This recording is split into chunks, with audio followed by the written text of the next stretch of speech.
이 새벽에 오시느라고 수고하셨습니다. 오늘 하루가 일찍 시작하니까 피곤하실 수 있겠지만 오늘 주신 말씀을 통해서 더 힘을 얻어서 힘차게 이 한 날도 또한 2월 달도 승리하시기를 축복합니다.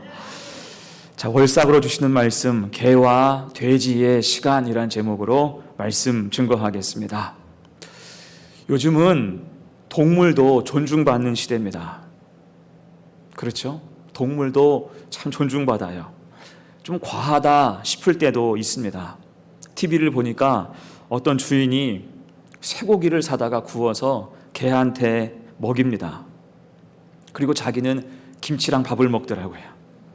그걸 보는데 실소가 좀 터져 나왔습니다. 아무리 그래도 저렇게 하는 게 맞나 싶었어요. 그렇다고 뭐라고 할 수는 없죠. 그만큼 개를 존중하고 사랑하고 가족처럼 생각하기 때문일 겁니다. 다만 변치 않는 사실이 있어요. 그렇게 존중한다고 해도 그것이 결코 사람 수준은 될 수 없다는 것입니다. 그럼 반대로 사람도 결코 동물 수준이 되어서는 안 되는 거예요. 근데 이 세상은 왜 이렇게 짐승만 또 못한 사람이 많은지 모르겠습니다. 믿음도 그렇습니다. 성도는 성도다움을 지켜야 돼요. 근데 성도다움을 놓칠 때가 많습니다. 그런 의미에서 오늘 주님은 산상수훈으로 말씀하시면서 성도의 변화, 성품의 성숙에 대해서 굉장히 인상적인 말씀을 하십니다. 그것이 6절이에요. 거룩한 것을 개에게 주지 말며 너희 진주를 돼지 앞에 던지지 말라. 그들이 그것을 발로 밟고 돌이켜 너희를 찢어 상하게 할까 염려하라. 아멘. 쉬운 말로 우리 믿음의 수준이 함부로 추락해서는 안 된다는 그러한 뜻입니다. 여러분, 아무리 지극정성을 쏟는다고 해도 개가 거룩한 것을 알까요? 아무리 교육을 철저히 시킨다 한들 돼지가 진주의 귀함을 알 수가 있겠습니까? 마찬가지로 우리는 성도로 부름받았으니 세상이 어떻든지 우리는 마땅히 지킬 성도의 수준이 있다는 것입니다. 그렇다면 우리가 인간으로서 성도로서 무엇을 지키며 살아야 될까? 본문 통해서 두 가지로 생각을 해봅니다. 첫 번째, 사람의 귀함을 생각해야 돼요. 사람의 귀함을 알아야 됩니다. 우리 삶에 있어서 인간관계는 참 중요하죠. 이때 모든 관계는 존중을 기반으로 합니다. 상호 존중이 기본이에요. 그래서 주님도 1절과 2절에서 말씀하시죠. 비판을 받지 아니하려거든 비판하지 말라. 너희가 비판하는 그 비판으로 너희가 비판을 받을 것이요 너희가 헤아리는 그 헤아림으로 너희가 헤아림을 받을 것이니라. 아멘. 이것이 황금률에 대한 말씀입니다. 12절에서도 같은 의미의 말씀을 반복하죠. 무엇이든지 남에게 대접을 받고자 하는 대로 너희도 남을 대접하라. 아멘. 한마디로 하면 사람을 귀하게 여기라. 상호성의 원리에 대한 말씀입니다. 그럼 지금 주님께서 이 말씀을 왜 하시는 걸까요? 이것은 바리새인을 빗대서 하신 말씀입니다. 그들은 이미 한참을 빗나갔기 때문이에요. 그 사람들 특징이 뭡니까? 우선은 외식하는 것에 있었죠. 표리부동했습니다. 우리가 6장에서도 봤듯이 그들은 기도하는 것, 심지어 금식하는 것조차 전부 외식에 가까웠어요. 이때 그들이 하는 외식의 핵심이 뭡니까? 사람에게 보이는 것이 우선이라는 거예요. 그러면서 스스로 자기 자신을 근사하다 생각했습니다. 그리고 그렇지 못한 사람들을 향해서는 무시하고 함부로 대했다는 것입니다. 문제는 이런 생각이 바리새인 보통의 관념이 되면서 그것이 바리새파 혹은 바리새주의로 굳어버린 것입니다. 이런 악한 모습과 생각이 집단화가 되면서 그 사회에 막강한 권한과 악 영향을 끼치게 됐다는 거예요. 저는 요즘에 우리나라를 보면서 민주주의에 대한 우려가 생기고 있습니다. 두 가지가 제 역할을 못하는 것 같아요. 하나는 사법부의 부패지요. 사법부, 특히 판검사는 굉장한 권력을 갖고 있는 사람들입니다. 그들은 남을 심판하는 자리에 서 있어요. 그렇다면 법 집행에 있어서 공정함이 생명입니다. 특히 그들은 선출된 권력이 아니기 때문에 철저히 당파성에 대해서 경계해야 돼요. 법이 만인 앞에 평등하니까 함부로 누구 편을 들어서는 안 된다는 것입니다. 근데 요즘 보면 너무 편파적이에요. 수사하고 기소하고 판결하는 모든 것이 공정치 못하다라는 인상을 강하게 받습니다. 또 하나는 언론의 타락이죠. 언론의 생명은 진실 보도에 있습니다. 이것을 저널리즘이라고 말하잖아요. 근데 요즘 언론은 정치권 또는 어떤 이권과 결탁해서 진실 보도를 하지 않고 이슈몰이, 이슈 장사를 하고 있습니다. 문제는 이들이 거대한 집단, 카르텔을 형성하고 있기 때문에 국민으로 하여금 잘못된 정보와 정서를 심어주고 여론을 호도할 때가 많다는 것입니다. 그 영향이 상당히 위험한 수준이 되어 있어요. 나라를 위해서 기도해야 할 것입니다. 자, 당시에 바리새인도 그랬어요. 당시 유대 사회의 주류를 이루던 바리새인이 거대한 카르텔을 이루고 함부로 비판하고 정죄하니까 이런 모습이 일반 대중의 눈에 볼 때는 상식적인 모습으로 비춰졌습니다. 그리고 그 모습을 따라했다는 거예요. 그러면서 그 사회는 거칠고 각박해진 것입니다. 비판하고 정죄하는 것이 난무하게 된 거예요. 이런 현실 가운데 오늘 주님이 말씀하신 것입니다. 비판을 받지 아니하려거든 비판하지 말라. 너희가 헤아리는 그 헤아림으로 너희가 헤아림을 받을 것이니라. 그렇게 하지 말라는 거예요. 비판 대신 헤아림이 먼저 있어야 한다는 것입니다. 지금처럼 함부로 미워하고 비난하고 정죄하지 말고 그 마음을 한 번쯤은 먼저 헤아려 주라는 것입니다. 그리고 이때 헤아림의 기준이 무엇입니까? 3절 4절 보세요. 어찌하여 형제의 눈 속에 있는 티는 보고 내 눈 속에 있는 들보는 깨닫지 못하느냐. 보라, 내 눈 속에 들보가 있는데 어찌하여 형제에게 말하기를 나는 내 눈 속에 있는 티를 빼라 하라 하겠느냐. 아멘. 헤아림의 기준이 누구에게 있어요? 자기 자신에게 있다는 것입니다. 한마디로 하면 역지사지하라는 거예요. 내 속에 있는 들보를 먼저 보라는 것입니다. 하지만 안타깝게도 당시 바리새인은 그렇게 못했어요. 자신들의 허물은 보지 못하고 형제의 티만 지적하면서 정죄하고 거들먹거렸습니다. 결국 주님은 이런 사람들에게 5절 말씀처럼 처방하고 있죠. 외식하는 자여, 먼저 내 눈 속에서 들보를 빼어라. 그 후에야 밝히 보고 형제의 눈 속에서 티를 빼리라. 아멘. 아무리 그들이 지금 경건하고 거룩한 척한다 해도 지금 수준은 외식하는 자, 위선자에 지나지 않는다는 것입니다. 여러분, 그런 의미에서 이 말씀은 우리 삶에도 적극적으로 적용해야 되는 말씀입니다. 이것은 비단 바리새인뿐 아니라 오늘을 살아가는 우리를 향한 말씀이기도 한 거예요. 사실 사람이 그럴 때가 많지요. 조금 우위에 있다고, 많이 배웠다고, 많이 가졌다고, 많이 안다고 함부로 생각하고 비판하고 비교하고 무시하고 괄시할 때가 있다는 거예요. 이것이 쉽게 말하면 바리새 근성입니다. 이렇게 하지 말라는 거예요. 성도라고 하면 이런 모습 보이지 말고 대신 주님의 사랑으로 먼저 존중하라는 것입니다. 왜요? 그 사람도, 내가 무시하고 괄시하는 그 사람도 하나님의 형상을 입은 하나님의 자녀가 되기 때문입니다. 그래서 마땅히 귀하게 여겨야 하고 그렇게 귀하게 여길 때 우리도 귀한 대접을 받을 수가 있다는 것입니다. 이것이 우리가 인간관계 속에서 반드시 지켜야 되는 원칙, 성도로서 가져야 하는 성품이라는 것입니다. 그래서 오늘 주님이 하신 말씀이 6절이에요. 이 말씀을 우리가 가슴에 새겼으면 좋겠습니다. 같이 읽어요. 시작. 거룩한 것을 개에게 주지 말며 너희 진주를 돼지 앞에 던지지 말라. 그들이 그것을 발로 밟고 돌이켜 너희를 찢어 상하게 할까 염려하라. 아멘. 하나님 성품이 우리 속에 회복돼야 한다는 그러한 뜻입니다. 그래서 성도는 믿음 중심으로 살아야 돼요. 세상을 본받지 말고 수준을 높여서 하나님께 맞추라는 것입니다. 하나님을 사랑하고 이웃을 사랑하고 사람을 귀하게 여기며 사는 것이 우리 삶의 기본이 되어야 한다는 거예요. 그럴 때 우리도 같은 헤아림으로 하나님의 존중과 사랑을 받고 진리와 생명 가운데 거할 수 있게 된다는 것입니다. 이 모습이 가득한 따뜻하고 친절한 우리 성도들 다 되시기를 간절히 축원합니다. 아멘. 두 번째예요. 성도로서 지켜야 될 것 두 번째, 믿고 간절히 간구하라는 것입니다.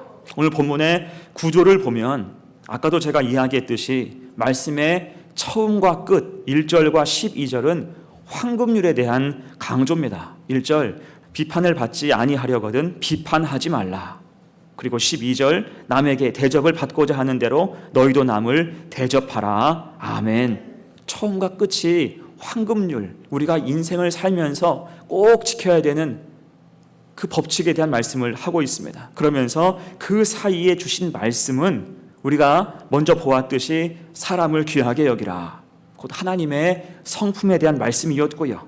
자, 그 다음으로 하신 말씀이 7절 이하 기도에 대한 말씀이에요. 7, 8절 유명하죠. 함께 읽습니다. 시작. 구하라 그리하면 너희에게 주실 것이요 찾으라 그리하면 찾아낼 것이요 문을 두드리라 그리하면 너희에게 열릴 것이니 구하는 이마다 받을 것이요 찾는 이가 찾아낼 것이요 두드리는 이에게 열릴 것이니라. 아멘. 유명한 요절 말씀입니다. 여러분, 이 말씀을 주신 이유가 무엇일까요? 하나님의 성품은 우리가 결심한다고 되는 문제가 아니라는 것입니다. 남을 비판하는 것, 정죄하는 것, 이것은 사람의 본성에 가까워요. 우리가 해봐서 알지 않습니까? 남을 비판하는 것, 욕하는 것, 쾌감이 있어요. 이게 재밌다고요. 그래서 3355 사람들이 모이면 빠지지 않는 것이 무엇입니까? 남의 뒷담화하는 거예요. 비판하고 조롱하는 것입니다. 시간 가는 줄 몰라요. 이게 재밌기 때문입니다. 하지만 주님은 그렇게 하지 말라고 지금 말씀하시는 거예요. 그러면 그런 본성을 이기고 하나님의 성품을 가지고 이 땅을 살기 위해서 필요한 것이 무엇일까요? 그것이 기도라는 거예요. 내 마음으로는 그게 안 돼요. 그러니까 기도하라는 것입니다. 그래서 7절, 8절 말씀은 오늘 본문의 전체 맥락에서 본다면 이것이 어떤 물질적인 보상이나 자기 소원에 대한 간구가 아니라 하나님 성품을 달라고 하는 기도라고 보는 것이 정확합니다. 하나님 성품을 달라고 기도하라는 거예요. 하나님의 성품을 구하라 너희에게 주실 것이요 하나님의 성품을 찾으라 너희가 찾아낼 것이요 하나님의 성품을 두드리라 그리하면 너희에게 열릴 것이니라. 아멘. 여기에 대해서는요 하나님이 반드시 응답하신다고 약속하고 있어요. 왜요? 우리에게 가장 필요하니까. 그리고 그러한 응답의 당위성에 대해서 9절부터 11절로 설명하고 있습니다. 너희 중에 누가 아들이 떡을 달라 하는데 돌을 주며 생선을 달라 하는데 뱀을 줄 사람이 있겠느냐? 너희가 악한 자라도 좋은 것으로 자식에게 줄 줄 알거든 하물며 하늘에 계신 너희 아버지께서 구하는 자에게 좋은 것으로 주시지 않겠느냐? 아멘. 이 말씀은 우리 하나님이 우리의 아버지 되심을 강조하는 말씀이죠. 구하는 자에게 좋은 것을 주는 것이 아버지 마음 아닙니까? 하나님도 똑같다는 거예요. 하나님의 성품을 구할 때 가득히 부어주신다는 것입니다. 그를 통해서 우리가 이 땅에서 믿음을 가지고 바르게 살기를 하나님은 원하신다는 거예요. 자, 근데 문제가 무엇입니까? 우리가 정작 필요한 하나님의 성품을 구하지 않을 때가 있다는 거예요. 우리가 본 7절, 8절 말씀도 우리가 단지 기도의 능력을 구할 때 주로 쓰지 않습니까? 하지만 이 말씀은 아까도 제가 이야기했듯이 하나님 성품을 구하는 기도에 해당하는 말씀입니다. 그러니까 우리는 엉뚱한 것을 구할 때가 많다는 거예요. 하나님 성품은 뒷전이고 그저 내 눈앞에 있는 것을 얻고자 애쓸 때가 많고 그것을 간구한다는 것입니다. 이제 우리 넷째 딸이 7살이 됐는데 작년 크리스마스 때부터 받고 싶은 선물이 하나 생겼어요. 그게 뭐냐면 스마트폰입니다. 받고 싶은 이유도 굉장히 구체적이에요. 그것을 가지고 아빠한테 전화도 하고 게임도 하고 싶다는 것입니다. 언니들은 다 있는데 왜 자기만 없냐고 항변을 해요. 그리고 어디에서 들었는지 자기는 아이폰을 써야 되겠대요. 아이폰을 사달라. 이유가 뭐냐면 아이폰이니까 자기가 아이니까 그걸 써야 되겠대요. 이유가 그럴듯합니다. 여러분, 그렇다고 제가 사줘야 될까요? 사실 아이한테 스마트폰 맡기면 부모가 편해요. 알아서 게임하고 유튜브 하면 시간 가는 줄 모릅니다. 그때는 엄마 아빠를 찾지도 않아요. 하지만 그것이 성장기의 아이, 여러 정보를 습득해야 되는 그 시기의 아이한테는 치명적인 부분이 있습니다. 기본적인 읽고 쓰고 그림 그리고 생각하는 그 시기를 놓칠 수 있다는 거예요. 그런 부작용으로 요즘 젊은 세대가 문해력이 떨어진다, 그런 말을 하잖아요. 주로 영상을 보니까 책을 멀리하는 거예요. 그래서 문장과 단어를 이해하지 못하는 경우가 많다는 것입니다. 예를 들어서 사흘이란 말을 모르는 아이들이 꽤 많습니다. 어떤 정치인 아들이 가수인데 노래를 만들었어요. 랩을 만들었는데 가사가 하루, 이틀, 3일, 사흘이라고 썼어요. 사흘은 3일인데 이것을 4일로 착각한 거죠. 이것이 문해력의 결핍이라고 할 수가 있습니다. 전 그래서 아이가 원한다고 해도 어릴 때는 절대 스마트폰을 안 사줍니다. 나중에 사줘도 시간을 철저하게 제한해요. 우리 셋째 아윤이 하루에 쓰는 스마트폰 시간이 30분이에요. 그 외에는 그림 그리고 책 읽기를 독려합니다. 아이에게 당장 중요하고 필요한 것이 뭔지를 알기 때문이에요. 여러분, 우리 하나님도 마찬가지십니다. 우리가 구한다고 하나님이 다 주지 않으십니다.